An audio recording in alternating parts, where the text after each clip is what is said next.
Welcome to the Executives Lounge. This is your podcast host, Christine Fauner. We are officially in season 2, where we focus on redefining leadership, one amazing story at a time. This episode with Michelle requires a bit of a heads up. We are going to be talking about some really tough topics around loss and death and what kinds of depression and trauma and then healing comes from that. So we just want to give you some time to prepare yourself for the topics ahead and know that this is a very touching, very inspiring story. Let's get started. All right, we are officially in season 2 of the Executives Lounge. I have so many women I get to bring to the table and share their amazing stories in leadership with you. Today, I have Michelle Seguin with us, and she is from Alberta, Canada. She's a newly published author, everybody, and she's the founder of Peaceful Connections. We're going to really dive deep into what these two meaningful pathways in Michelle's life really are. Now, I give this introduction to Michelle because when she and I met, her story and how she got to be a published author is just so compelling. And so one of the questions I ask often on this show is, what was that pivotal moment in your life that started you on this trajectory that you're on right now? And we're going to start with that question. It's great to be here, Christine. I had a very pivotal moment in my life that changed my whole life in a trajectory that I never even remotely seen coming. In 2013, my son got sick, and 5 weeks later, he passed away. They found a cancerous tumor in his abdomen. He had never been sick, and we went on that roller coaster of, trying to do what we could for him. And unfortunately, he passed away in July of 2013. When you lose a child so unexpectedly, and I say unexpectedly because it was only 5 weeks. He was not sick before then. And how old was he? He actually had his 23rd birthday while he was sick. Wow. So he was just barely 23. And, he had his life figured out. And, I, as a mom, had a dream life. I was happy. I was healthy. My family was happy and healthy. He had gotten married 1 year prior. So we went from celebrating the most precious time that you witness your kids go through as far as getting married and, growing up, to just over a year later, having to have a funeral for him. Yeah. And so, when he passed away, as a mom, I lost all sense of identity as to who I was. I do have another son, Brandon, my youngest, and it's just, you're in such a weird place. Like, you go from being a mom and everything evolving around your kids to now you're terrified of somebody asking you, like, how many kids do you have? What do your kids do? And I will never, ever say that I don't have 2 kids. But now you have a further explanation to do. When he passed away, I remember getting up every morning and just, for that brief 10 seconds, you think you're just waking up from a nightmare. And then reality punches you in the face. There's no other way to put it. And you realize, no, this is my life now. I lost so much of who I was. Like, I didn't know how to move on. If someone told a joke and I laughed, the internal lashing I gave myself was just at a whole different level, because it's like, how dare you? How dare you smile? How dare you laugh? Your son passed away for me, it started a journey of really trying to figure out one, how to live after his passing, two, how to figure out who I was anymore. Like, I knew he would want me to move on. I knew that Right. he'd want me to live life to the fullest. I want to ask about that because as I'm listening, one, I'm glad I wore waterproof mascara today. You go through the process of all the things we have to do to take care of end of life, planning. All your family is around you, all your friends are around you, everybody's there. And then there's this gap between the end of life of somebody you love and what are you supposed to do now? You say, oh, I know my son would want me to move on, but we all know grief doesn't work like that. No, it does not. For myself, I chose to go back to my job fairly quickly. Everybody was quite surprised, but I had an absolutely amazing boss. I was in a position where I didn't deal with the public a lot. It was an office job. That for me was really a saving grace because you're in such intense grief. Like when I was outside of work, I would go home and I remember we have big grad photos of our kids right above our TV in our living room.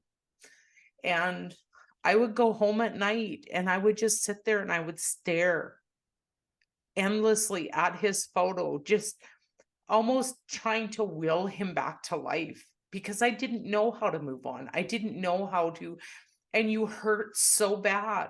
And the only thing, and I remember saying this so many times, the only thing that will make me feel better is something that I absolutely cannot have in this life anymore. So, what do you do now? Each day when I'd go home, it was, I just feel like you're traumatized over and over. I also called my kids every morning and every night when I'd call them on the way to work and I'd call them both on the way home. That's gone.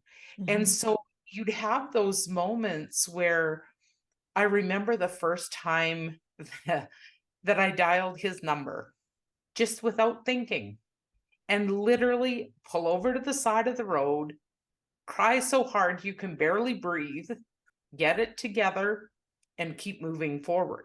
I mean, those are your only options as a parent. Like, you don't, curling in a ball and giving up was not an option. I didn't know what it was going to look like. I just knew I had to get up every morning. I had to kick myself out of bed and I had to keep moving. I knew and trusted that eventually I would figure it out. But, you know, as those waves of grief came, like you'd cry so much to the point where you just go numb. And then you'd go through that numb stage for a week or two. And then, then you're ready for that next huge wave of grief. For you, what was the turning point in choosing joy again? Because you did. I did. Um, I had suffered from fibromyalgia and chronic pain for years. And in 2018, I had another episode. It actually put me on bed rest for close to 2 years. Wow. I got to the point where I was having trouble eating. I was down to basically jello and water. And some days I'd even have a sip of water and be curled in the fetal position in tears because I was in so much pain. I couldn't stand up without breaking into a sweat. And I remember the one day laying there in bed, and at that point, so many people had given up on me. And I hadn't given up on me. Devin hadn't given up on me. There's a lot of misunderstanding of fibromyalgia because there's really no reason, like there's no scientific medical reason to explain what's happening. And the symptoms are so diverse that it's hard to treat. Having to experience fibromyalgia for that long, it had to have felt isolating because at some point you're still dealing with it and people have moved on. Yes, very much so. I honestly didn't know what was having that fibro and chronic pain hold on so tightly to me. Getting to that point, that one day in bed where it was like the universe finally said to me, Devin finally said to me, Mom, it's time to make a decision, right? Mhm. It's like it's time to make a decision. You either go be with Devin or you figure it out. One last Hail Mary. It's time to figure this out once and for all. And as I laid there and kind of had that realization, then I sat there and scolded myself. How dare I? He didn't have a choice. His wife was expecting their first child when he passed away. He did not get a chance to be with his daughter. How dare I take the easy way out? Yeah. And for me, that was my moment of my soul really speaking out loud and me finally listening to it. There's a ton of red flags there. We're so stubborn, aren't we? We're so Oh, stubborn no kidding. sometimes. And for me, that was definitely the turning point. About a week later, I went to bed one night and I had the most amazing experience. I woke up the next morning, and keep in mind, when I went to bed, I couldn't walk barely. I stood up, I broke into a cold sweat. It hurt to move my fingers, it hurt to move my hands. I ached head to toe. And I got up the next morning and I took like two steps and I stopped, and something inside me just was like, wait a second, something's really wrong here. I stood there staring at my hands and opening and closing my hands, and I'm like, oh my God, like the pain wasn't totally gone, but it wasn't like the fibro pain, it wasn't the chronic pain. And I walked to the end of the bed and I'm moving around. At that point, I'm kind of moving my whole body and Dancing. I start dancing at the end of my bed. And I was like, oh my God, I can move again. I can move again. I was just so excited. What I find really interesting is that you had this moment where you could make a choice between literally life and death. And in that despairing moment, you had hope and gratitude for what was here for you. And you took the invitation to love yourself, is what I'm hearing. Absolutely. That you went to bed and you said, I think I'm ready to love myself and to be joyful in loving myself. And you woke up in the morning dancing about it. Absolutely. Yeah. It was such a surreal experience, but so amazing at the same time. That was just kind of the starting point. Like within a week, I found myself going online and researching meditation and researching affirmations, and that stuff I had always known about, but I had never ever really looked at it for myself. It was always somebody else did that. That wasn't something I did. Again, it was just, I feel like it was my soul telling me, like, if you are truly ready to heal, this is where you need to start.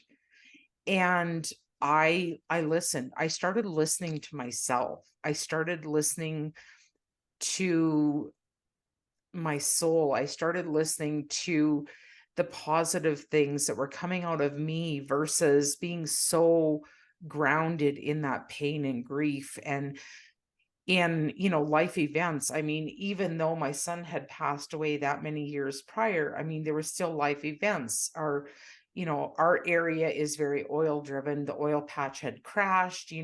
My husband and son had lost their jobs the same day. All of a sudden, a 3 income house went to a 1 income house. So there were so many things that had happened in those years.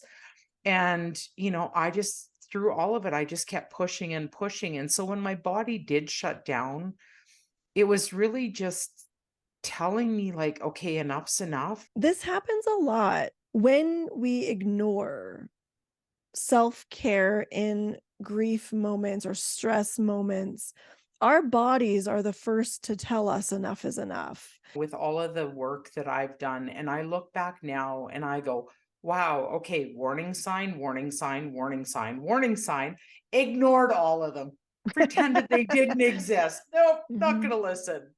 Felt the universe was kind of like, okay, this is a Hail Mary. Yeah. And you either figure it out now or you have that option to go be with your son. And your son was like, "You still got work to do, mom."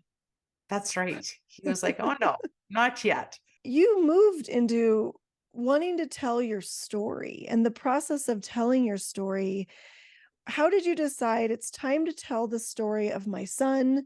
It's time to tell my story, and I think a book is the right way to do it.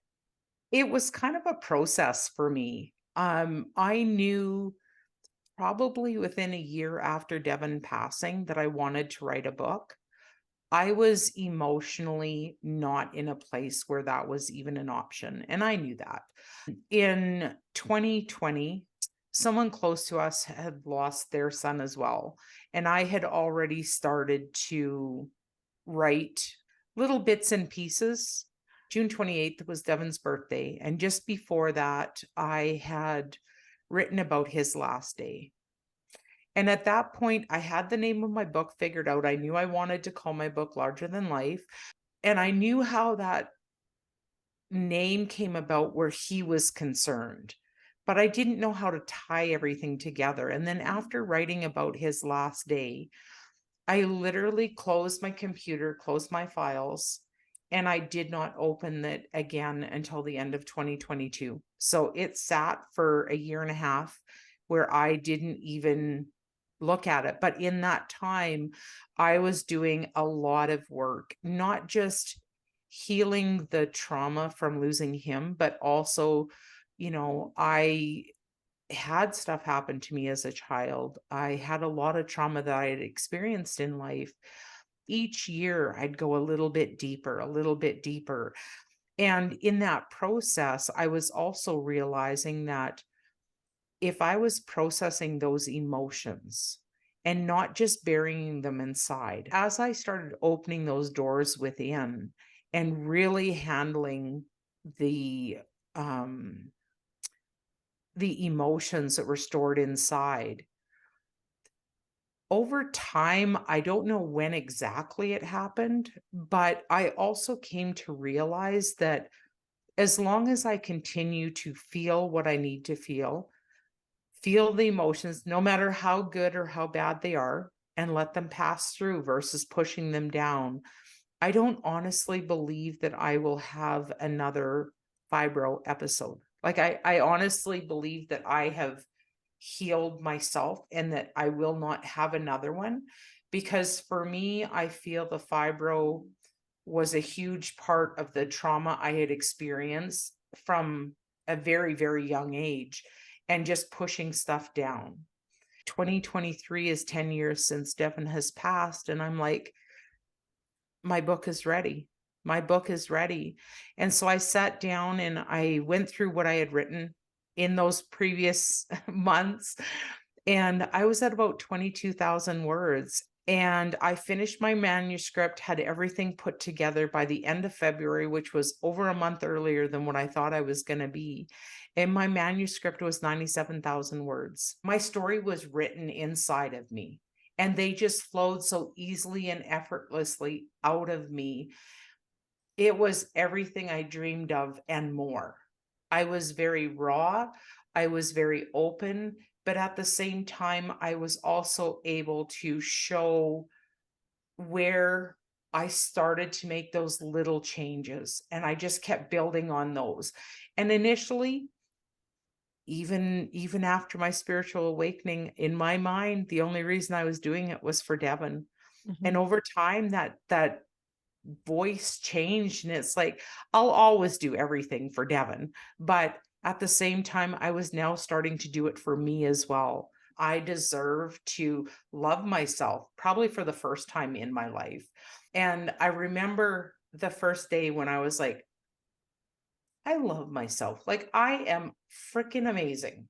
And I know that Say it now. with me, everybody. Let's say it together. I love myself and I am freaking Freaking amazing. amazing. Society pressures us to move on from grieving and then to push it down and to push it in and not express it. And for you to realize that the way for you to really own your story and love yourself is through the grieving process of expressing and sharing and processing and being confident and secure in your grief, in your joy, in who you are. I think that's such a great takeaway from your story for me is you didn't just move on and you didn't just Exactly. push it in and push it down. It wasn't working for you. And the truth is, it doesn't work for anybody. No, eventually it's going to come up. The whole premise behind the book was to tell my story, to tell his story, but to honor our relationship and honor him in a way that I want him to be honored. I didn't write it to make $1 million. Everybody in the world to know who Devin Sagan is, showing the rawness going through something like that, showing, what I had to go through to get to this side. And it wasn't a cakewalk. And some days were really hard and you're ready to give up. When I finally made that commitment, it didn't matter how hard things got. As I processed each thing one at a time, I pushed through because I knew when I pushed through that first time that I felt peace. The resilience and strength it takes to not just face trauma, but to work through it towards self-love and understanding is huge. And you did it. Absolutely. Which has culminated into a 97,000 word book. So what's super cool about that, Michelle, is you released that book on your son's birthday. It is in stores, it is available, and people can get it from you. This is living larger than life. And for me, that is when my book was written, was that final, that jump out of the plane, allowing myself to just really put everything, all the work that I had done, and releasing those old identities that no longer served me and going, hey, this is who I am now. Like it or not, this is who I am. I am living authentically. I am doing the things that I want to do. So proud. I'm proud of you. I'm like sitting over here giddy, just so happy for you. Like just so much joy in choosing to live larger than life. Oh my gosh, Michelle. I'm so grateful for this story today. I would like, before we end our time together, I would really love for us on the count of three to say, I love myself and I'm freaking amazing. Everybody on the count of three. 1, 2, 3. I I love love my myself life. and I'm freaking Freaking amazing. amazing. And I love you. Thank you so much for sharing today. Thank you for having me.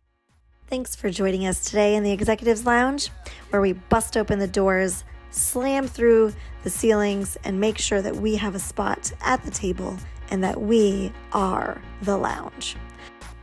I am Christine Fauner, your executive leadership expert, continuously looking for those executive leaders that seek community, continuous learning, and have a desire to find the next adventure. Join us next time. Join our Facebook group, Roam Your Soul, and you can also find us on Instagram at Roam Your Soul. And don't forget to check out the website for upcoming adventures, www.roamyoursoul.com. And if you're looking for that next executive level leadership coach, you can find me at roamyoursoul.com/Christine Fauner Coaching.